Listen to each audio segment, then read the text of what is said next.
모두 일어서서 찬송가 1장을 부르시면서 하나님께 예배하겠습니다. 찬송가 1장입니다.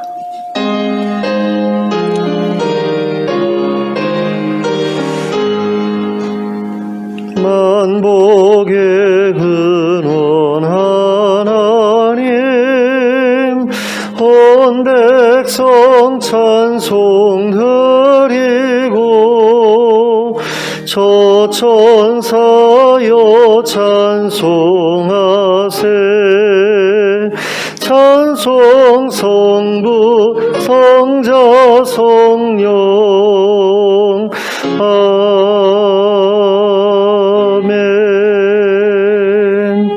함께 기도하겠습니다.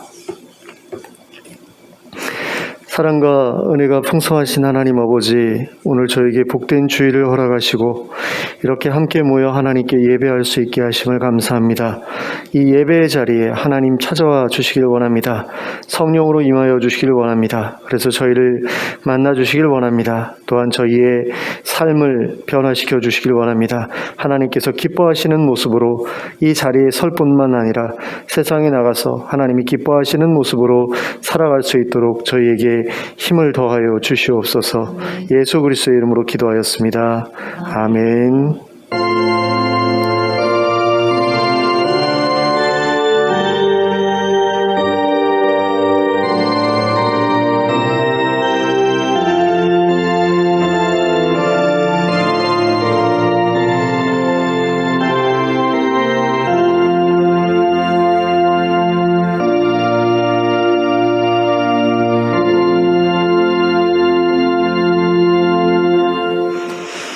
찬송가 66장을 함께 찬송하겠습니다.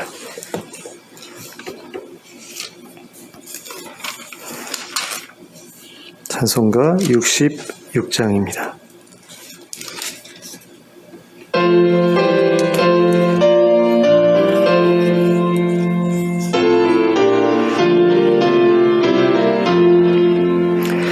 감사 드리세.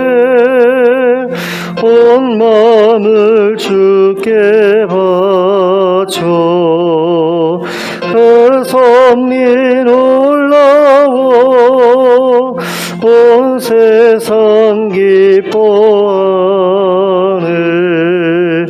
예부터 주신 복 한없는 그 사랑 선물로 주시네.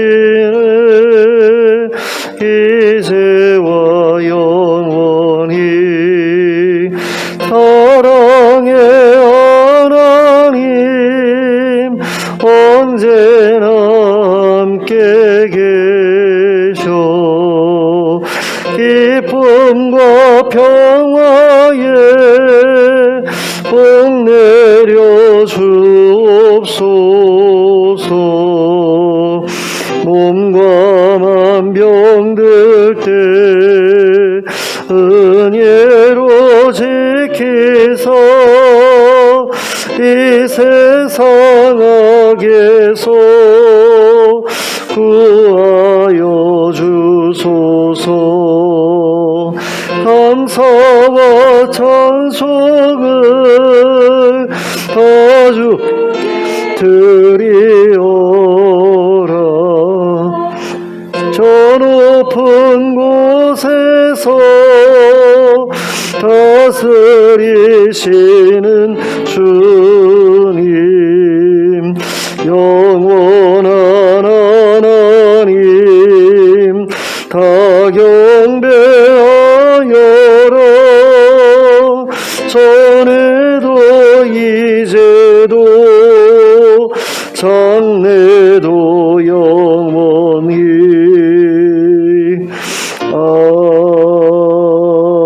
아멘. 교동문 119번 성탄절 1번 교동문을 함께 교독하겠습니다.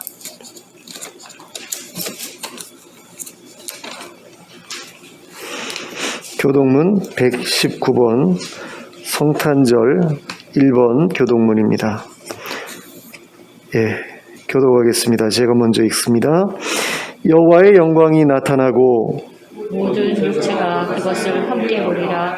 이는 여호와의 입이 말씀하셨느니라. 베들레헴 에브라다야 너는 유다 족속 중에 작을지라도 이스라엘을 다스릴 자가 내게서 내게로 나올 것이라. 그의 근본은 상고의 영원에 있느니라. 이는 한 아기가 우리에게 낳고 한 아들을 우리에게 주신 바 되었는데 그의 어깨에는 정사를 메었고 그의 이름은 기묘자라 모사라 전능하신 하나님이라. 영존하시는 아버지라 평강의 왕이라 할 것임이라. 그 정사와 평강의 더함이 무궁하며 또 다윗의 왕좌와 그의 나라에 군림하여 그 나라를 굳게 세우고 지금 이후로 영원히 정의와 공의로 그것을 보존하실 것이라. 천사가 이르되 무서워하지 말라. 보라 내가 온 백성에게 미칠 큰 기쁨의 좋은 소식을 너희에게 전하노라. 오늘 다윗의 동네에 너희를 위하여 구주가 나셨으니 곧 그리스도 주시니라. 아멘. 사도신경으로 우리의 신앙을 고백하겠습니다. 전능하사 천지를 만드신 하나님 아버지를 내가 믿사오며 그 외아들 우리 주 예수 그리스도를 믿사오니 이는 성령으로 잉태하사 동정녀 마리아에게 나시고 본디오 빌라도에게 고난을 받으사 십자가에 못 박혀 죽으시고 장사한 지 사흘 만에 죽은 자 가운데서 다시 살아나시며 하늘에 오르사 전능하신 하나님 우편에 앉아 계시다가 저리로서 산자와 죽은 자를 심판하러 오시리라.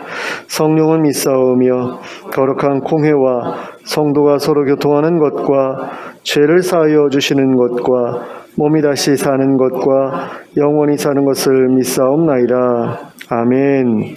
모두 자리에 앉으셔서 찬송가 120장을 부르시면서 하나님께 봉헌 드리겠습니다. 찬송가 120장입니다.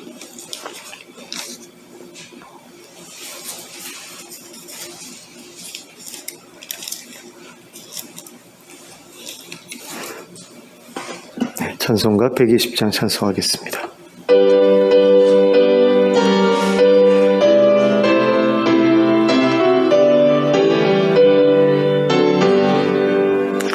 오 베들레헴 작은 곳 너 잠들었느냐.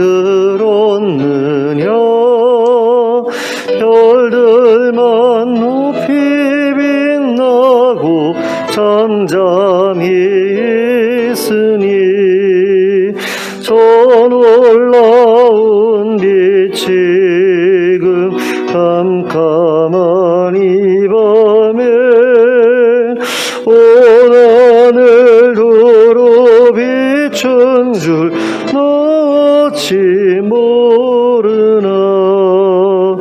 온 세상 모든 사람들 잠자는 동안에 평화의 왕이 세상에 탄생하셨도다. 저 새벽별이 홀로 그 일을 아는 듯 밤새껏 귀한 그 일을 말없이 지켰네.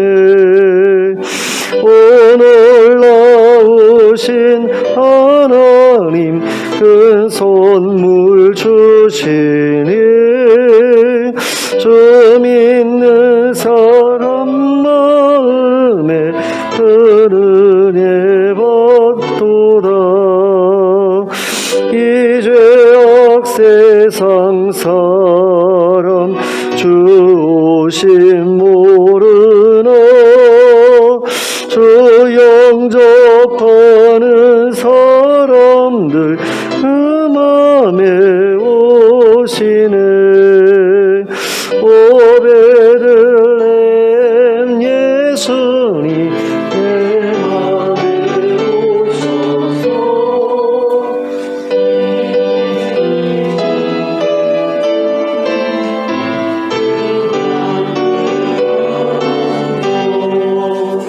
저 천사들의 소식 나 기뻐 들으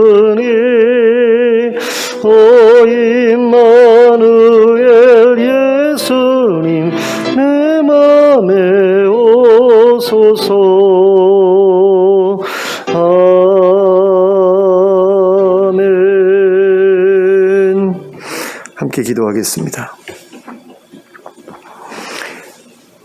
사랑의 하나님 아버지, 오늘 저에게 복된 주일을 주심을 감사합니다. 또 예수님 오신 것을 기념하는 귀한 시간을 또한 이렇게 보낼 수 있게 해주신 것을 감사합니다. 하나님께서 하나님의 아들을 저희에게 보내주신 것이 얼마나 좋은 일인지 저희가 다시 한번 생각해 보기를 원합니다. 우리가 누군가의 생일을 축하할 때에 그 사람이 나와 상관이 없다면 우리의 축하는 그냥 형식적인 것에 불과한 것이 되고 말 것입니다. 예수님의 생일을 기념하고 축하하는 것 역시 그와 같이 의미 없는 일이 될 수 있는데 그렇게 되지 않기를 원합니다. 참으로 예수님이 우리에게 얼마나 귀한 분이고 또 예수님께서 우리를 찾아오셔서 우리에게 허락해 주신 것과 약속해 주신 것이 또한 얼마나 귀한 것인지를 저희가 온전히 알게 되기를 원합니다. 그리고 믿게 되기를 원합니다. 그냥 머리로만 그렇구나 하는 것이 아니라 그것이 정말 저희의 마음까지도 감동시키고 또 우리를 기쁘게 할 수 있는 그런 일이 될 수 있기를 원합니다. 하나님, 정말 예수님께서 세상에 행하신 그 모든 일들이 우리에게 의미 있는 일이 되게 하여 주시옵소서. 참으로 그것이 우리에게 좋은 일이 되게 하여 주시고 기쁜 일이 되게 하여 주시고 그래서 감격해서 예수님의 오심에 대해 감사할 수 있는 저희가 되게 하여 주시옵소서. 하나님, 그래서 저희의 신앙생활이 하나님 앞에서 온전한 것이 되게 하여 주시고 거짓으로 꾸며서 억지로 또 형식적으로 하는 그런 신앙생활 되지 않도록 하여 주시길 원합니다. 참으로 하나님께서 계시고 또 하나님께서 우리에게 약속하신 것이 예수님의 이름으로 오늘날에도 여전히 이루어지고 있음을 저희로 확인하게 하시고 그 일들이 계속해서 저희들 가운데 펼쳐지는 것을 보면서 참으로 감사하게 하시고 또 하나님께 영광을 돌리는 저희의 삶이 될 수 있도록 허락하여 주시옵소서. 하나님, 교회가 세워진 것이 바로 그와 같은 목적을 위해서인데 우리 교회가 그 일을 잘 감당할 수 있기를 원합니다. 내 삶에 찾아온 하나님의 나라를 세상 사람들 앞에 보여줄 수 있게 하여 주시고 예수님의 이름으로 이루어지는 일들을 사람들 앞에 보여줄 수 있게 하여 주시옵소서. 그래서 정말 하나님께서 살아계시고 우리와 함께 하시고 그 아들의 이름으로 얼마나 놀라운 일들을 얼마나 좋은 일들을 우리에게 행하시는지를 하나님, 우리가 세상에 증거할 수 있게 하여 주시옵소서. 그래서 많은 사람들이 하나님께로 돌아오는 역사가 계속해서 일어나게 하여 주시고 그들이 마음을 모아서 하나님 자신의 삶과 또 가정과 또 교회를 하나님 나라로 바꾸어가는 그런 일들이 계속해서 이어지는 것을 보게 하여 주시옵소서. 그래서 예수님의 다시 오심을 잘 준비하는 저희들이 되게 하여 주시고 그 나라에 들어가 살아가기에 조금도 부족함이 없게 준비되는 저희들 되게 하여 주시길 간절히 원합니다. 하나님 아버지, 정말 하나님께서 우리에게 베풀어 주신 그 사랑이 하나님 우리 안에서 먼저 나누어지게 하시고 그 나누어진 사랑이 계속해서 흘러넘치는 가운데 세상으로도 흘러가게 하시고 그래서 이 추운 겨울에 힘들고 어려운 삶을 살아가는 사람들에게 저희가 조금이라도 온기를 나누어 줄 수 있게 하여 주시길 원합니다. 그래서 하나님의 그 따뜻함이 하나님 우리를 통해서 계속해서 흘러가는 것을 하나님 세상에 저희가 보여줄 수 있게 하여 주시고 그 보여주는 것을 통해서 저희의 진심을 그들에게 또한 전달할 수 있도록 은혜를 허락하여 주시옵소서. 해외 여러 곳에 나가서 사역하고 계시는 선교사님들을 기억하여 주시길 원합니다. 이집트의 이연약 선교사님 가정과 또 알바니아의 김재설 선교사님 가정을 기억해 주시고 또 국내에서 사역하고 있는 여러 선교단체와 NGO 단체들을 기억하여 주시길 원합니다. 그래서 그들의 사역을 통해서 하나님의 나라가 선포되게 하시고 또 하나님 나라의 그 풍요로움이 하나님 그들에게 나누어지게 하시고 하나님 그들이 그것을 통해서 삶을 연장할 수 있도록 이어나갈 수 있도록 허락해 주시고 그런 가운데에서 정말 하나님께서 베풀어 주시는 그 생명의 힘이 하나님 그들에게 늘 흘러 넘치게 하여 주시기를 원합니다. 그래서 하나님을 만나게 하시고 또 그들 하나님과 동행하게 하시고 그런 가운데 그 삶이 기쁨과 즐거움으로 가득할 수 있도록 은혜를 베풀어 주시옵소서. 세상에 소망을 잃어버린 사람들이 너무나 많습니다. 하나님 삶의 목적 잃어버린 사람도 너무나 많습니다. 마음이 괴롭고 힘든 가운데 삶이 괴로울 뿐인 그런 그런 사람들이 하나님 세상에 넘쳐납니다. 그들에게 하나님이 소망이 되어 주시고 또 예수님이 소망이 되어 주시기를 간절히 원합니다. 하나님 아버지, 정말 이 세상에 여러 가지 힘들고 어려운 일들이 계속해서 찾아올 때에 하나님을 의지하여 예수 그리스도의 이름으로 그것을 이겨낼 수 있게 해주시고 극복해낼 수 있게 해주시고, 그래서 하나님 든든히 다시 일어설 수 있게 해주시고 그 삶을 통하여 하나님의 영광을 세상에 보여줄 수 있는 저희가 되게 하여 주시기를 간절히 원합니다. 하나님 아버지, 저희가 그 힘을 예배를 통해서 얻을 수 있기를 원합니다. 이 예배 가운데 성령으로 역사하여 주시옵소서. 또한 하나님의 말씀으로 역사하여 주시옵소서. 저희의 심령을 새롭게 하시고 저희의 마음을 새롭게 하시고 저희의 삶을 새롭게 하여 주시옵소서. 하늘의 신령한 복을 저희에게 덧입혀 주셔서 저희로 하여금 새로운 삶을 시작할 수 있도록 하나님 이끌어 주시옵소서. 또한 저희가 드리는 찬양과 기도와 예물을 하나님 기쁘게 받아주시기를 원합니다. 그리고 저희가 드린 예물이 하나님의 뜻 가운데서 온전하게 쓰여지는 것을 저희로 보게 하여 주시기를 원합니다. 하나님, 힘들고 어려운 이들에게 흘러가게 하여 주시고 그들이 그것을 통해서 새로운 힘을 얻게 하여 주시고, 하나님 아버지, 정말 삶의 그 절망 가운데서 벗어나올 수 있는 그런 계기를 그것을 통해 얻을 수 있도록 하나님 은혜 베풀어 주시옵소서. 하나님, 예배의 시종을 하나님께 의탁드립니다. 예수 그리스도의 이름으로 기도하였습니다. 아멘.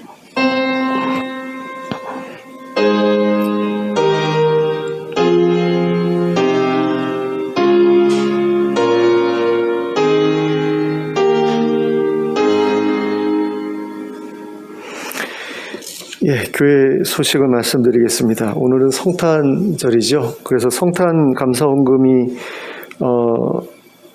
들어오면 저희가 매년 그 사랑의 연탄 나눔 운동에 그 연탄 구입 비용으로 보내왔거든요. 그래서 매년 40만 원씩 보내왔는데 올해도 그렇게 보내도록 할 거고요. 그리고 남는 것은 저희 교회 난방 기구를 마련하는 데 좀 사용을 하려고 합니다. 저희가 지금까지 사용해왔던 냉난방기가 지금 고장이 나가지고 지금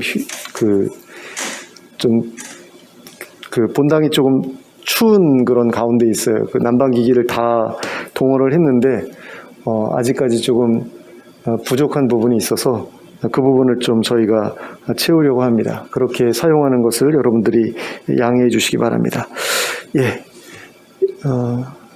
아픈 분들이 아직도 좀 많이 계시거든요. 그래서 그분들 위해서 좀 기도해 주셨으면 좋겠는데요.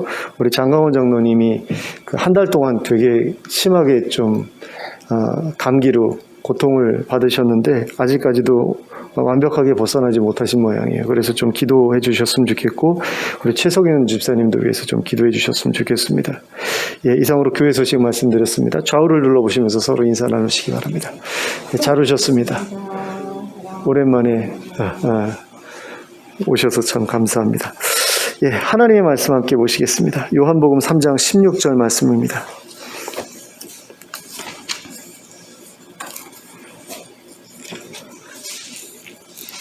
요한복음 3장 16절 말씀을 함께 합독하도록 하겠습니다. 시작. 하나님이 세상을 이처럼 사랑하사 독생자를 주셨으니 이는 그를 믿는 자마다 멸망하지 않고 영생을 얻게 하려 하심이라. 아멘. 자, 오늘은 성탄절입니다. 성탄절이 무슨 날입니까? 예수님의 탄생을 기념하는 날이죠. 그러면 기독교인들은 왜 예수님의 탄생을 기념합니까? 예수님의 탄생이 자기들에게 무언가 의미가 있다고 생각하기 때문에 기념하죠. 예수님이 세상에 오셔서 자기들을 위해 뭔가를 해주셨다, 그렇게 생각하기 때문에 예수님의 탄생을 기념합니다. 사실 예수님과 아무런 상관이 없다, 내가 상관이 없다 그러면 기념할 이유가 없죠. 그냥 공휴일로 그냥 즐길 뿐이지 뭔가 의미가 있는 날이다 이렇게 생각하지는 않을 겁니다. 자, 그러면 예수님께서 세상에 오셔서 우리를 위해 해주신 것은 무엇입니까? 예수님이 세상에 오시고 나서 세상에 달라진 것은 무엇입니까? 도대체 예수님이 세상에 오셔서 우리의 삶에 어떤 것들이 달라졌습니까? 이런 질문에 대답하기 위해서 우리가 가장 먼저 생각해 보아야 할 것은 예수님을 믿고 나서 우리의 삶에서 달라진 것이 무엇인가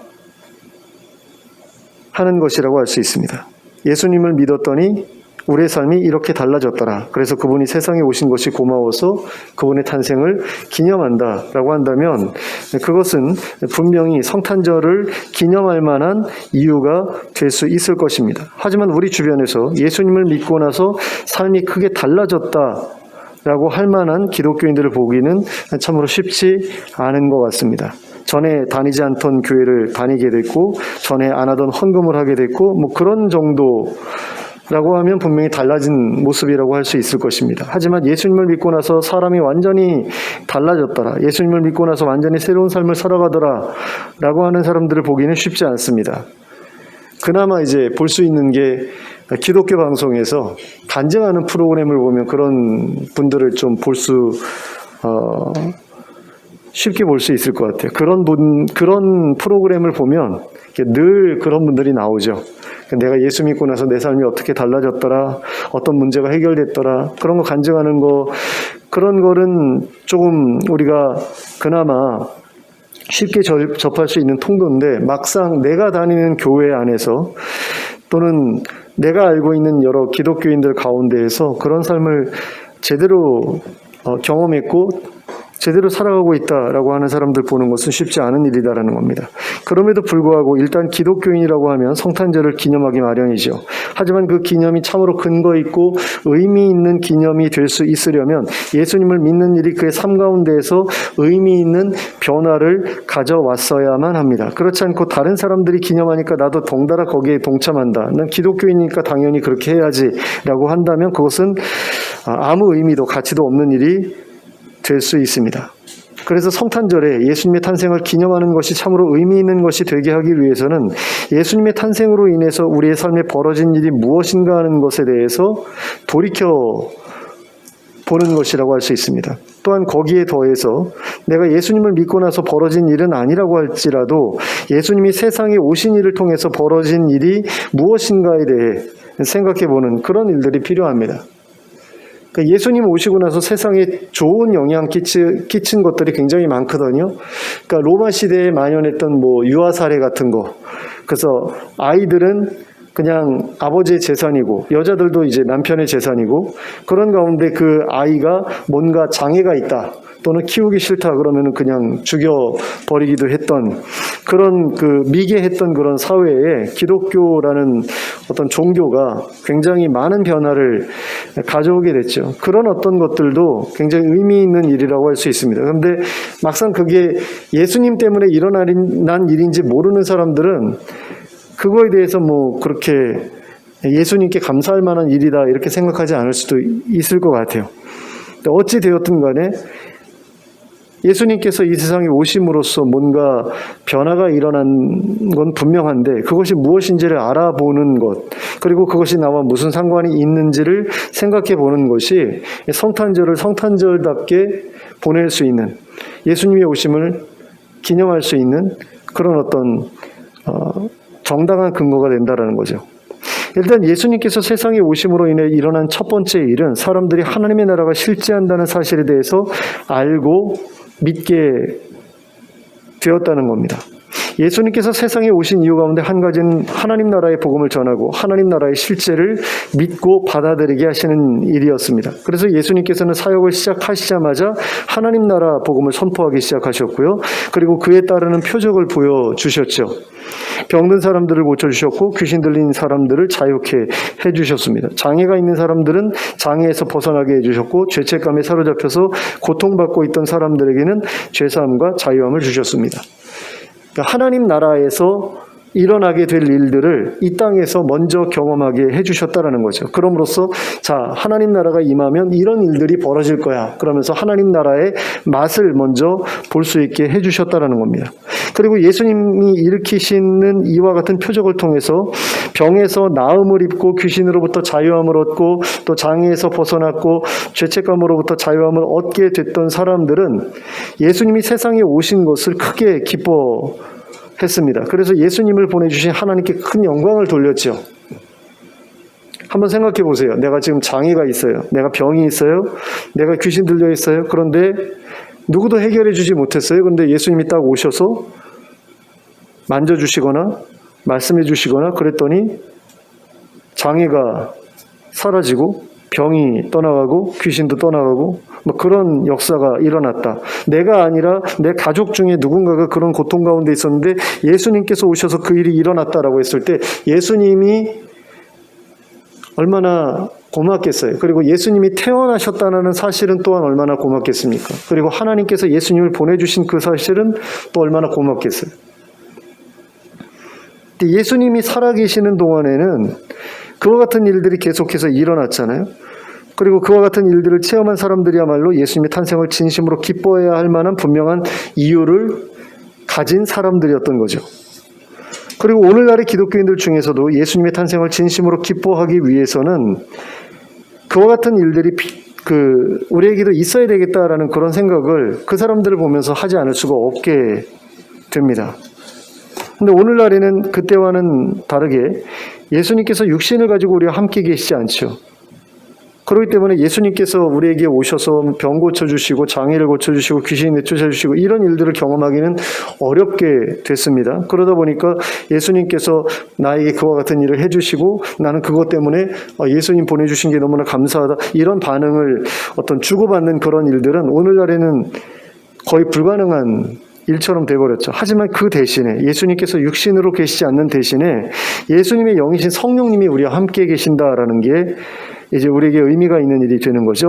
그리고 예수님의 이름으로 그때와 같은 치유와 축사와 회복의 역사가 여전히 우리 가운데 이루어지고 있다라는 것, 그것이 있기 때문에 예수님께서 우리에게 오셨다, 하나님께서 예수님을 우리에게 보내주셨다라는 것이 오늘날에도 우리에게 의미 있는 일이 되는 겁니다. 그러므로 오늘날에도 그와 같은 일을 경험할 수 있다라는 것이고요. 그리고 그런 일들을 경험한 사람들에게는 예수님의 탄생을 기뻐할 만한 분명한 이유가 그들에게도 주어지는 거죠. 하지만 어떤 기독교인들에게는 그와 같은 체험이 없을 수 있습니다. 많은 기독교인들이 그와 같은 체험을 하지 못한 채로 신앙생활을 합니다. 병에 걸려서 간절히 고쳐달라고 기도했는데도 병이 낫지 않아서 여전히 고통받고 있는 그런 분들이 있죠.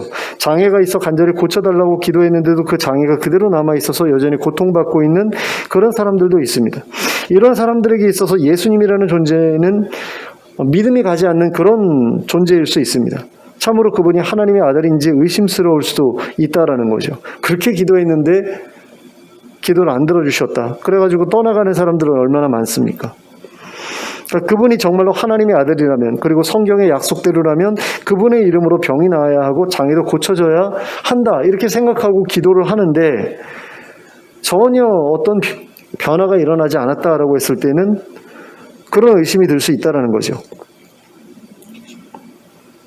근데 실제로 예수님이 육신으로 세상에 계실 때와는 달리 예수님의 이름을 통해서 병이 낫거나 장애가 고쳐지거나 하는 일들은 우리 주변에서 쉽게 볼 수 없는 일이 되어버렸거든요. 다만 귀신에 들린 사람들은 예수님의 이름으로 자유케 되는 그런 일들이 종종 이제 주변에서 일어나는 것을 볼 수 있습니다. 그런데 그렇게 귀신 들린 사람 보는 것도 쉽지 않은 일이잖아요.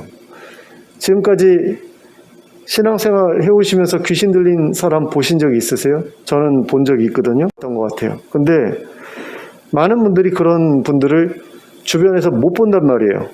그리고 또 어떤 경우는 귀신 들린 것 같은데 실제로는 정신병에 걸린 분들도 계시고요. 그러다 보니까 예수 이름으로 귀신이 쫓겨나가는 그런 것을 보는 경우도 굉장히 드문 일이 돼버렸다는 거죠.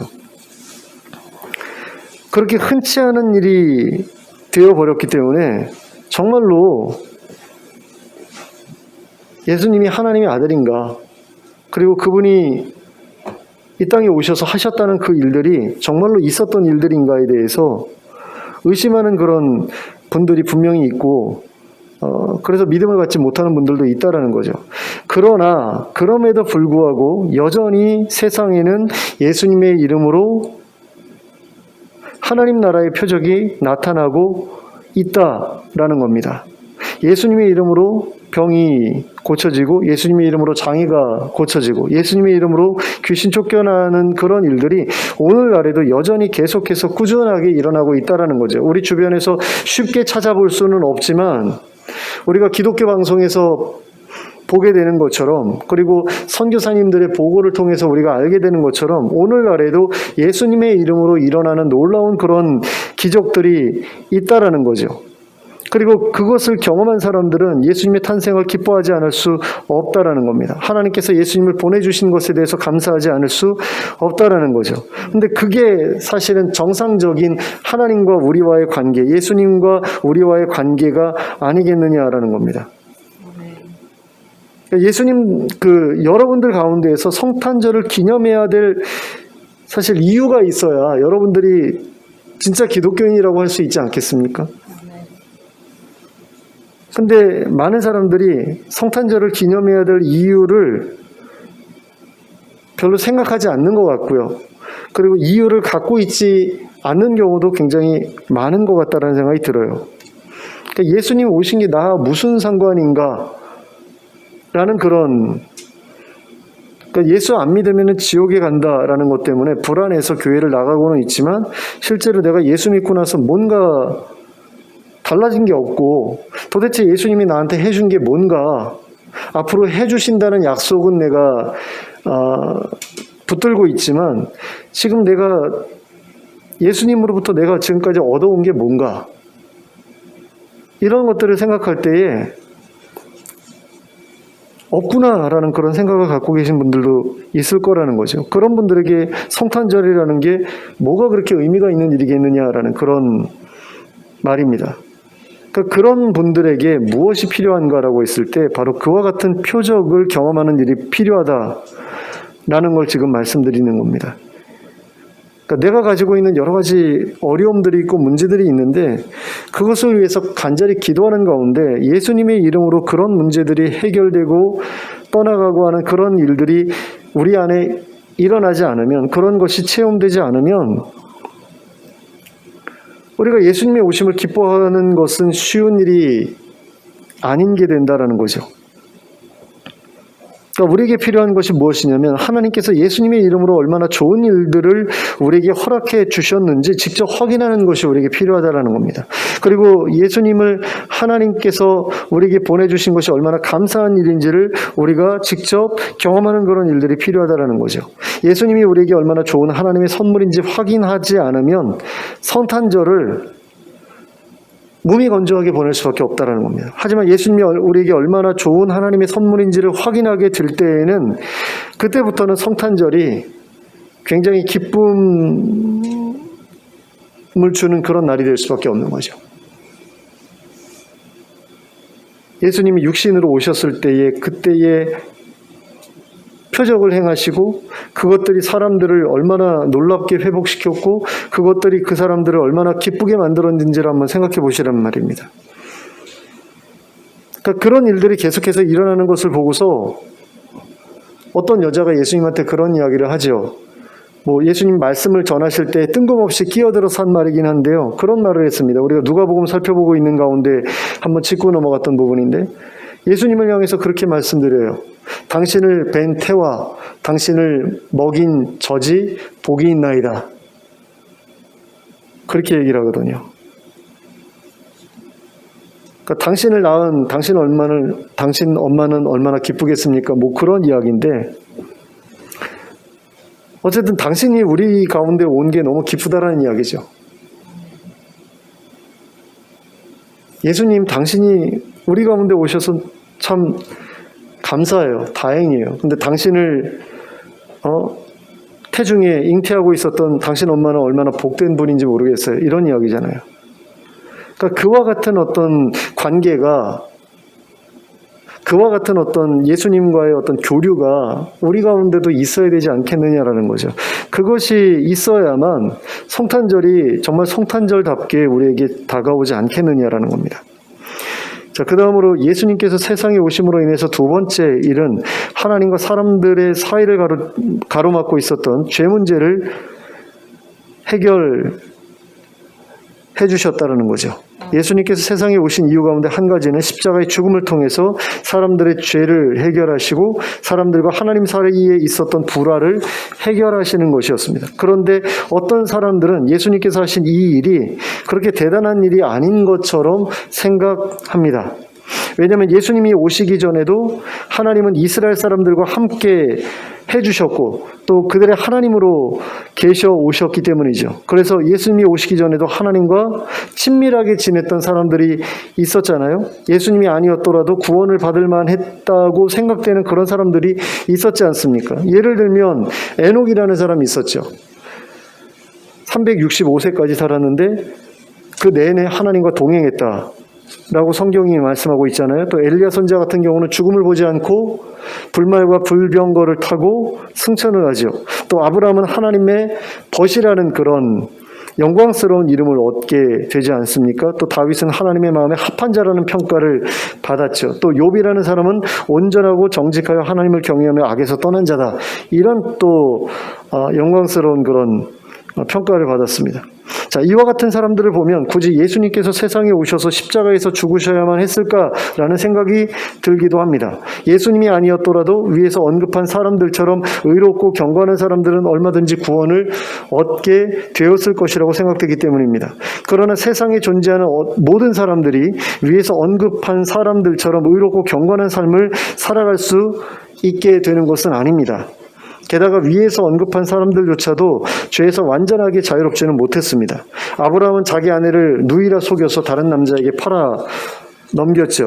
다윗은 우리아라는 충성스러운 부하를 죽이고 그의 아내를 빼앗았습니다. 엘리야 선지자는 하나님의 일을 제대로 감당하지 못할 것 같자 하나님께 자신을 죽여달라고 기도하기도 했습니다. 하나님께 크게 칭찬받았던 사람들조차도 죄의 유혹으로부터 자유롭지 못했고요. 용서받기 어려운 죄를 저지르기도 했습니다. 물론 그들은 하나님께 진정한 회개를 통해서 용서를 받게 됩니다. 그리고 그때는 예수님께서 세상에 오시기 전이었다라는 게 이제 문제가 되는 거죠.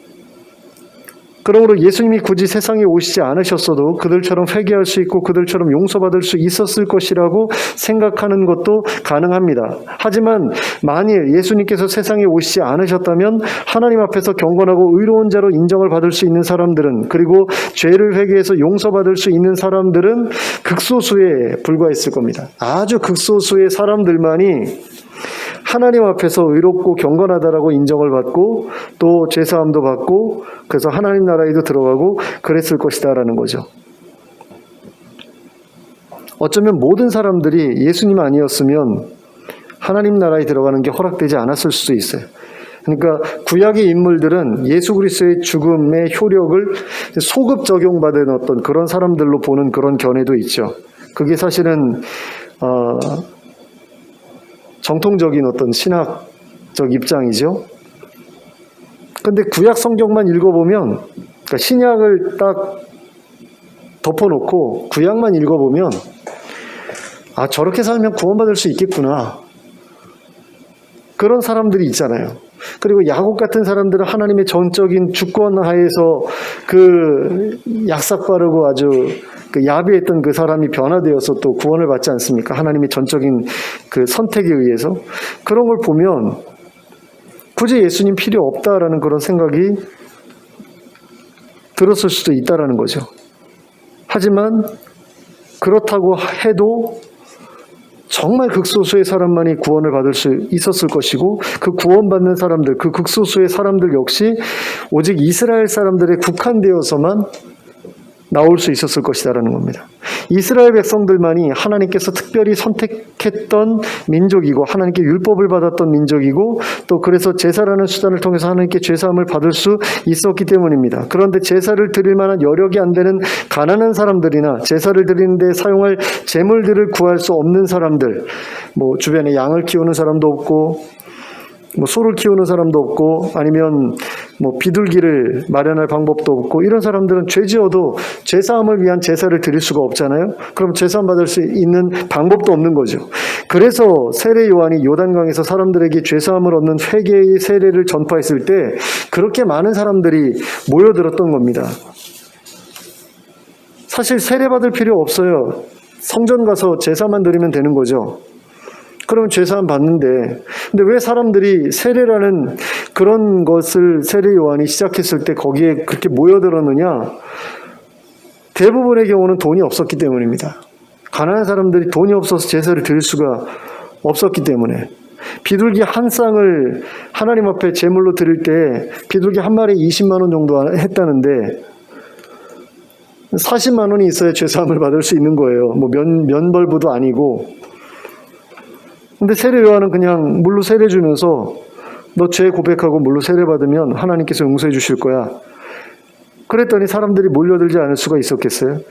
죄책감은 있는, 죄를 지어놓고 죄책감이 있고 하나님께 죄송스러운 마음이 있는데 부끄러워서 나갈 수가 없는 거죠. 재물 살 돈이 없으니까.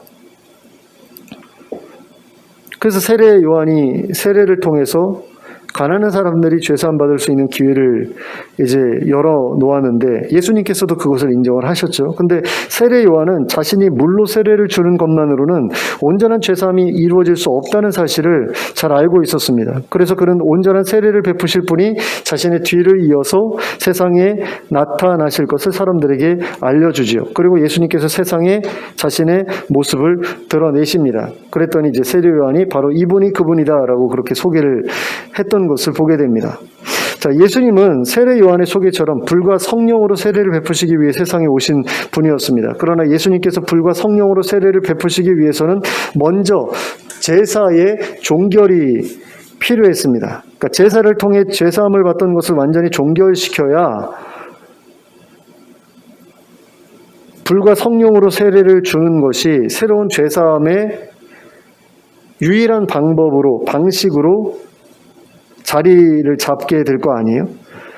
그래서 예수님께서 하나님께서 더 이상 제사를 요구하실 필요가 없을 정도로 완전한 제사를 드리셔야만 했다라는 거죠. 바로 그 제사가 예수님께서 십자가에서 자신의 몸을 제물로 삼아 드리셨던 마지막 제사였다라는 겁니다. 예수님께서는 바로 그 제사를 위해 세상에 오셨습니다. 그래서 자신의 목숨을 제물로 하나님께 드리셨고 그 일을 통해서 아담이 하나님께 지었던 반역죄에 대한 처벌을 모두 자신이 감당하셨습니다. 그래서 그 죄로 인해서 우리들에게 주어졌던 그 연자제가 이제 조언을 구하게 된 거죠. 그리고 그럼으로써 하나님과 사람들 사이를 가로막고 있었던 불화를 해결하셨습니다. 그리고 예수님의 이름으로 하나님께 죄사함을 구할 때마다 하나님의 용서가 그에게 베풀어지게 하셨습니다. 그래서 스스로 해결할 수 없는 심각한 죄를 짓고서 죄책감에 사로잡혀 신음하는 사람들이 하나님이 주시는 용서와 평안을 누릴 수 있게 해주셨습니다. 그리고 그와 같은 죄사함을 경험한 사람들이라면 그 누구라도 예수님이 세상에 오신 것이 얼마나 다행스러운 일인지 모른다고 생각하게 되어 있습니다. 예수님이 오시지 않으셨더라면 죄책감에서 벗어나지 못한 채 전전긍긍하며 살고 있었을 텐데 그러한 문제로부터 자유함을 얻게 됐으니 예수님께 감사하지 않을 수가 없는 거죠. 사실 죄가 자기가 지은 것이 죄라는 것을 모르는 사람들에게는 이게 별 문제가 되지 않습니다. 근데 어느 순간인가 그게 죄구나라고 깨달아지는 순간이 있거든요. 많은 기독교인들이 그런 과정을 통해서 예수님을 믿게 되죠. 뭐 대부분의 경우는 야 교회 한번 가보자 그래서 다니기도 하지만 진짜로 제대로 된 신앙을 갖고 있는 기독교인들 가운데 많은 사람들이 바로 그와 같은 일들을 통해서 하나님께로 돌아오고 예수님을 믿게 되는 것을 봅니다. 그러니까 내가 지금까지 해왔던 어떤 일들이 죄라고 생각을 안 했는데 어느 순간인가 그게 죄라는 게 깨달아지는 거예요. 내가 굉장히 악한 사람이었구나. 내가 행한 일들이 다른 사람들에게 너무나 큰 고통을 주었고 내가 사람으로서는 해서는 안 될 짓을 했구나라는 것을 이제 나중에 깨닫게 되는데 그것을 깨달을 때 거기서 오는 죄책감이라고 하는 것은 굉장히 고통스러운 일일 수밖에 없다라는 거죠. 그리고 그런 죄책감을 얻게 되면 하나님 앞에 나아가는 것이 불가능하게 되죠. 면목이 없으니까. 근데 그 문제를 해결할 수 있는 유일한 길은 예전 같으면 제사를 드리는 것이었잖아요. 유대인이 되고 그 다음에 제사를 드리고.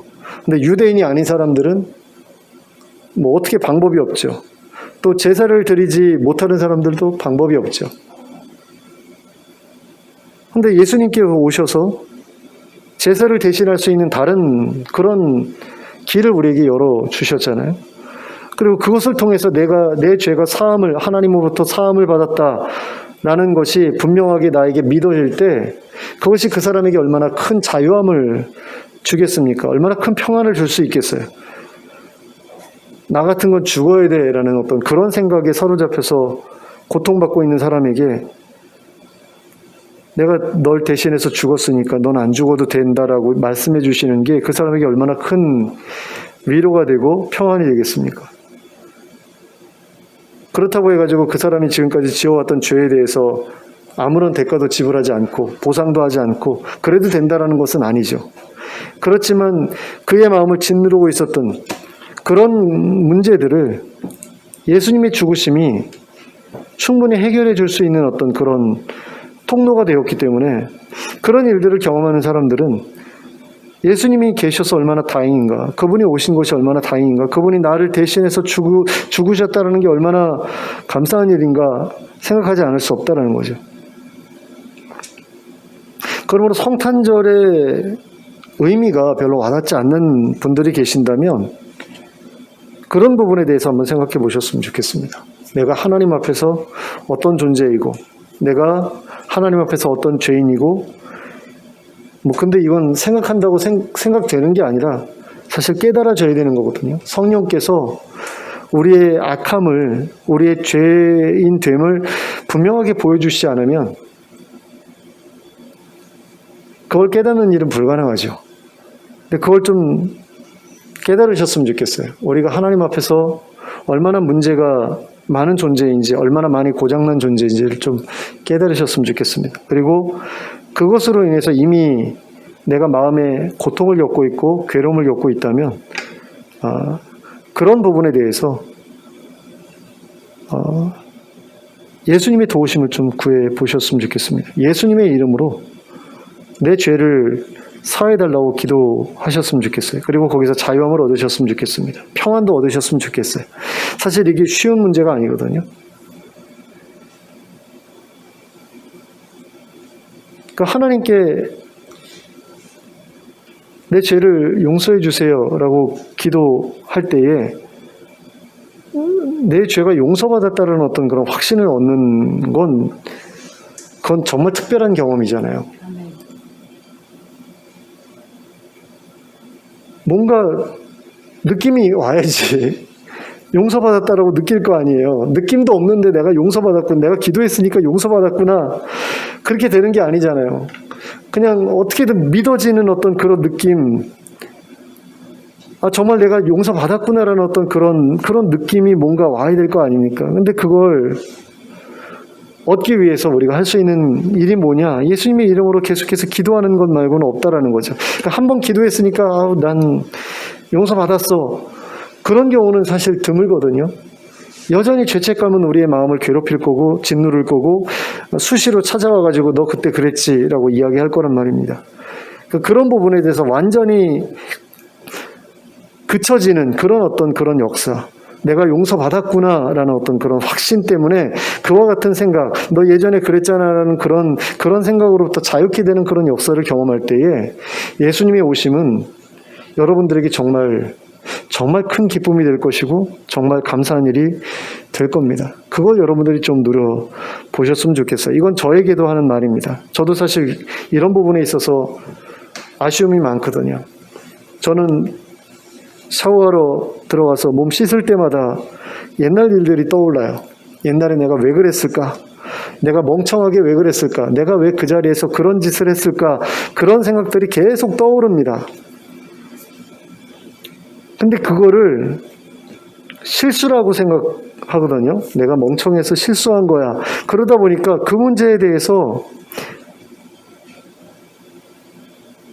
사실 하나님께 그것도 말씀드려야 되는 부분인데 죄라고 생각을 안 해서 기도를 안 해왔어요. 그런 것들은. 그러니까 정말 죄라고 생각했던 부분들은 하나님께 기도해 왔는데요. 죄가 아니라 그냥 실수였어라고 생각하는 부분들은 그냥 그걸 계속해서 곱씹으면서 괴로워하는 거예요. 부끄러워하는 거죠. 그런 가운데 저를 용서하지 못하고 있었더라고요. 그러니까 죄에 대해서는 용서가 필요하다고 생각하는데 실수에 대해서는 자기가 저지른 그런 실수, 그래서 자신의 어리석음에 대해서 실망하게 됐던 어떤 그런 실수에 대해서는 용서가 필요하다라는 생각을 안 하게 되는 것 같아요. 못하는 것 같습니다. 그러다 보니까 그것이 저를 많이 괴롭혔고 제 마음을 많이 짓눌러 왔는데, 이 부분에 대해서 요즘에 고민하고 있어요. 하나님께서 주신 마음이라는 생각이 들어요. 그 문제도 나에게 가지고 와라라고 하나님께서 말씀하시는 것 같아요. 그래서 그런 부분들이 해결이 되면 제가 좀 더 다른 어떤 그 신앙의 단계로 한 단계 더 올라갈 수 있을 것 같아요. 근데 그 부분이 지금 저한테는 아직까지는 씨름하고 있는 부분입니다. 근데 저도 그렇고 여러분들도 혹시 그런 문제들이 있으면 그런 어떤 변화를 좀 경험할 수 있는 그런 기회가 주어졌으면 좋겠습니다. 자, 예수님께서 세상에 오심으로 인해 일어난 세 번째 일은 영원한 하나님 나라와 그곳에서의 영원한 생명이 사람들에게 허락되었다라는 겁니다. 앞서 말씀드렸던 것처럼 예수님께서는 세상에 오셔서 하나님 나라 복음을 전파하시고 그 복음에 대한 표적을 보여주심으로써 하나님 나라가 실제한다라는 것을 사람들에게 알려주셨습니다. 그리고 사람들이 하나님 나라에 들어갈 수 있도록 하시기 위해서 그들의 죄 문제를 해결할 방도도 마련해 주셨습니다. 그리고 그 결과 사람들이 하나님 나라에 들어갈 수 있게 되었고 그들이 영생을 누릴 수 있게 되었죠. 그런데 이것은 앞에서 말씀드린 두 가지와는 다르게 이미 이루어진 일이 아니라 앞으로 이루어질 일입니다. 그래서 이 일은 그다지 피부에 가까이 와닿지 않는 일일 수도 있습니다. 그러니까 하나님 나라에 들어가서 영생을 누리게 된다는 것은 앞으로 이루어질 일에 대한 약속인데 그 약속이 정말로 이루어질지는 아무도 모르는 일이다라는 거죠. 그럼에도 불구하고 요한복음 3장 16절의 말씀은 예수님께서 세상에 오신 이유가, 하나님께서 예수님을 세상에 보내신 이유가 사람들로 하여금 멸망하지 않는 나라, 영원한 하나님 나라에서 영원한 생명을 누리게 하시기 위함이라고 말씀하고 있습니다. 그게 가장 중요한 일이다라고 말씀하시고 계시는 거죠. 예수님께서 세상에 오신 목적 가운데 가장 중요한 게 바로 우리가 멸망하지 않고 영생을 누리게 되는 것이다. 그게 가장 의미 있는 일이다라고 말씀하시는 겁니다. 앞에서 말씀했던 것보다 더 중요한 의미가 있는 일이다라고 말씀하고 계시다라는 겁니다. 예수님의 탄생은 우리로 하여금 하나님 나라에 들어가 영원한 생명을 누리도록 하시기 위한 하나님의 선물이라는 거죠. 하나님께서 우리를 사랑하시기 때문에 보내주신 좋은 귀중한 선물이라는 겁니다. 그런데 요한복음 3장 16절은 하나님께서 주신 이 선물이 확실한 선물이 되기 위해서는 우리에게 요구되는 전제 조건이 한 가지 있다라고 가르쳐 줍니다. 그것이 무엇입니까? 믿음이죠. 그를 믿는 자마다, 예수님을 믿는 자마다 하나님 나라에 들어갈 수 있다고 말씀합니다. 그리고 그곳에서 영생을 누릴 수 있다고 말씀합니다. 그러므로 우리는 그를 믿어야 합니다. 그런데 어떻게 하면 믿을 수가 있습니까? 무엇이 그분을 믿을 수 있게 합니까? 믿기로 결심하면 저절로 믿어집니까? 믿으려고 해도 안 믿어진다는 사람들이 얼마나 많은지 모릅니다. 어렸을 때 청소년부에서 이렇게 수련회를 가면 어떤 애들은 믿기 때문에 말씀에 반응을 합니다. 예수님께서 우리를 위해서 돌아가셨다라는 것에 대해서 굉장히 감동하고 감사하고 울고 막 이러는데 어떤 친구들은 안 믿어진대요. 자기는 믿고 싶대요. 근데 안 믿어진대요. 안 믿어지는 거 어떻게 해요? 결심한다고 믿어지는 게 아닌데 뭔가가 필요한 거죠. 그러니까 믿는 데에는 믿을 수 있는 근거가 있어야 되는 건 아닙니까? 근데 그런 근거 없이 믿을 수는 없잖아요. 그런 근거 없이도 믿는 경우가 있긴 합니다. 뭡니까? 그게 맹종이죠. 그러니까 사이비에 빠진 사람들 보면 그 사람들을 보면서 우리가 맹신에 빠졌다라고 이야기를 하잖아요.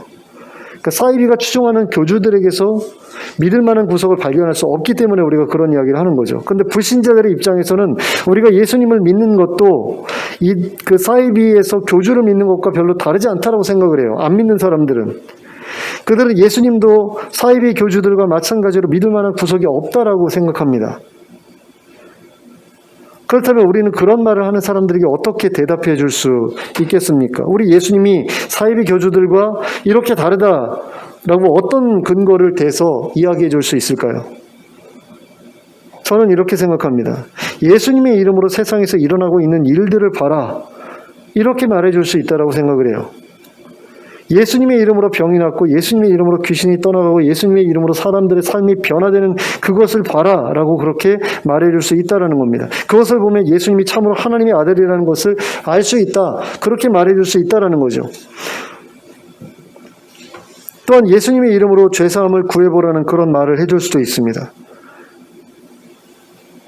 예수님의 이름으로 너의 문제를 해결해달라고 기도해봐라.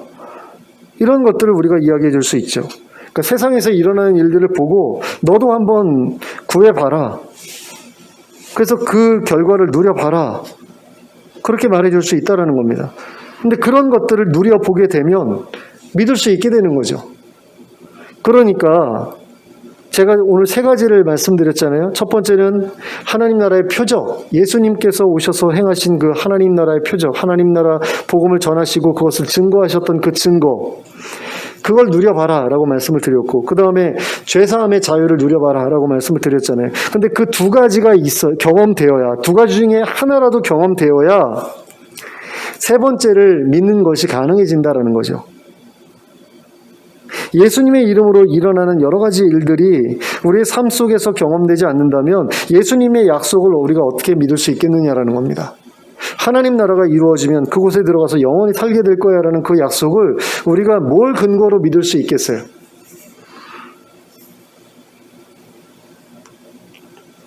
예수님의 제자들이 근거 없이 믿지 않았습니다. 많은 사람들이 착각을 해요. 예수님의 제자들은 그냥 믿었어. 아니거든요. 그 사람들만큼 예수님이 행하시는 표적을 경험했던 사람들이 없고, 그 사람들만큼 예수님의 이름으로 자신의 손을 통해서 일어나는 표적을 경험했던 사람들이 없어요. 도마 같은 사람은 내가 그 창자국에 손을, 그 못자국에 손을 한번 넣어봐야 되겠어 라고 그랬더니 예수님께서 넣어보라고 하시잖아요. 증거를 예수님은 계속해서 보여주셨거든요. 오늘날에도 하나님께서 구원하고자 하는 사람들에게는 계속해서 증거를 보여주신다라는 거죠. 그러니까 그걸 계속해서 여러분들이 구하시는 게 필요하다라는 겁니다. 그래서 믿어져야지 믿는 거지, 믿어지지도 않는데 난 믿기로 결심했어, 그러니까 믿는 거야, 이거는 그냥 자기 최면에 불과한 거죠.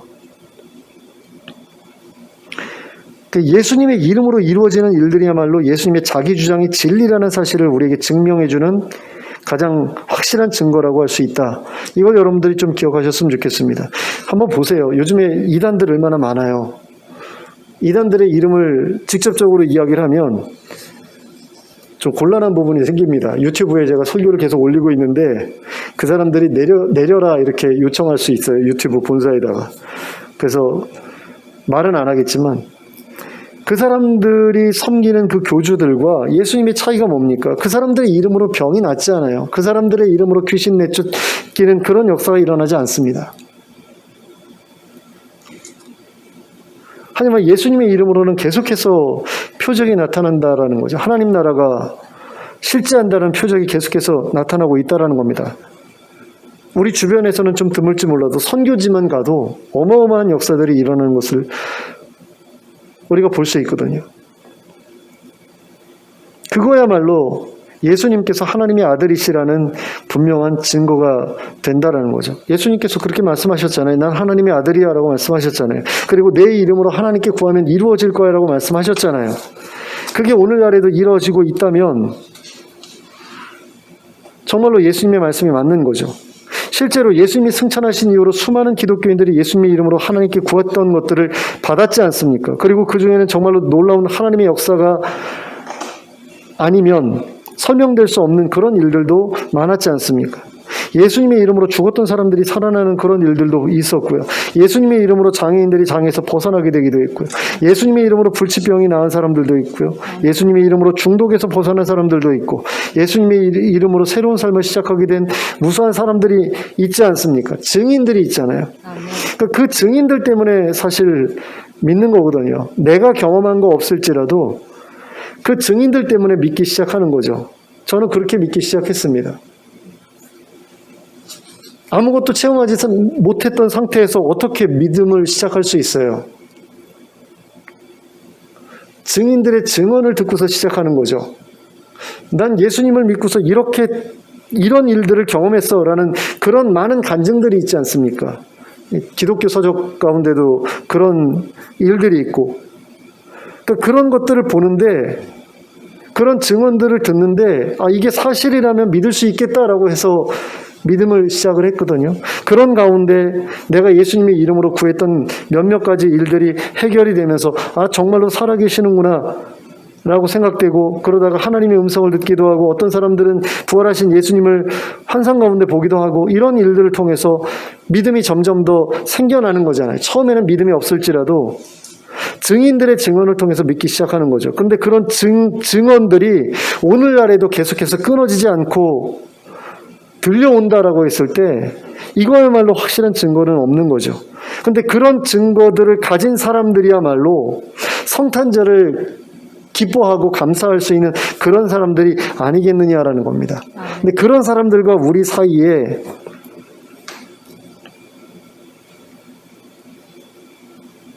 하나도 차이가 없었으면 좋겠다라는 겁니다. 우리에게도 그런 증거들이 넘쳐났으면 좋겠고, 그것을 통해서 예수님이 오신 게 참으로 다행이야, 예수님을 하나님께서 우리에게 주신 것이 너무너무 감사한 일이야라는 어떤 그런 고백들이 우리의 입에서 끊어지지 않고 나올 수 있었으면 좋겠다라는 겁니다. 아멘.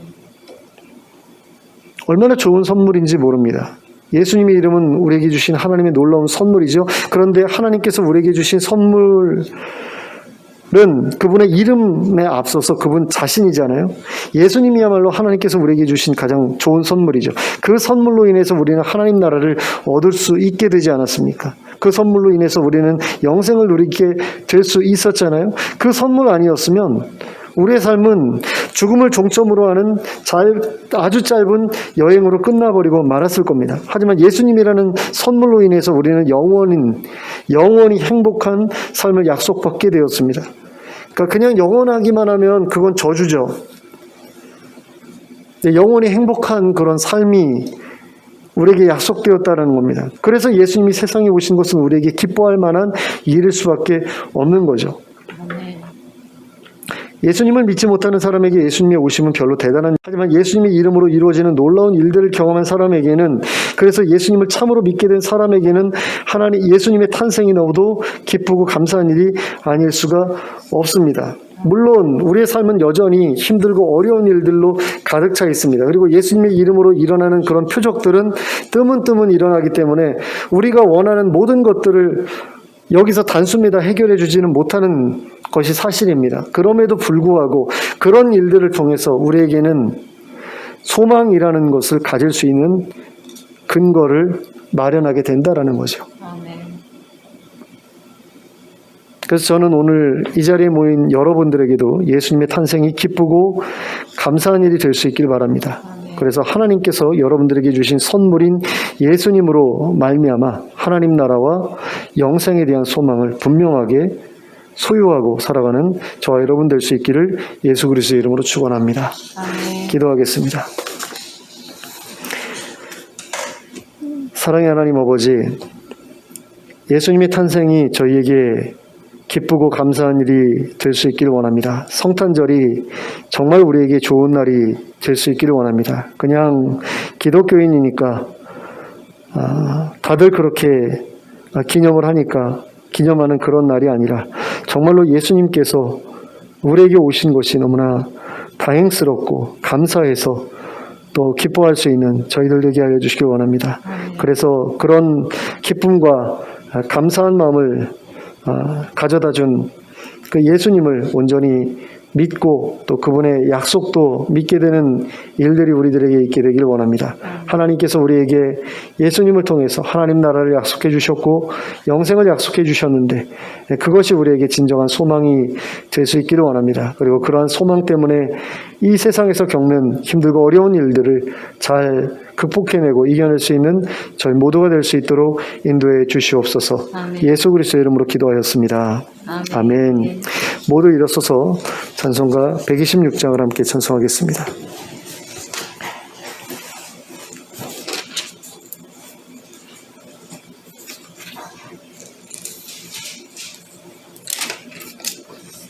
찬송가 126장 함께 찬송하겠습니다.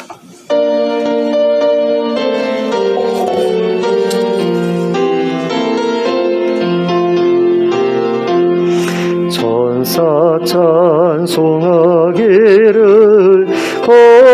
거룩하신 구주께 영광 돌려보내세 구주를 하셨네. 크고 작은 나라들 기뻐하라 파여라 영광 받을 왕의 왕 베들레헴에 나신 주 영광 받을 왕의 왕 베들레헴 나신 주 오늘 나신 예수는 하늘에서 내려와 전혀 몸에 나셔서 사람 몸을 입었네. 세상 모든 사람들 영원하신 주님께 영광 돌려보내며 높이 찬양하여라. 영광 돌려보내며 높이 찬양하여라. 의로우신 예수는 평화의 왕이시고 세상 빛이 되시며 우리 생명 되시네. 죄인들을 불러서 거듭나게 하시고 영생하게 하시니 함께 찬양하여라.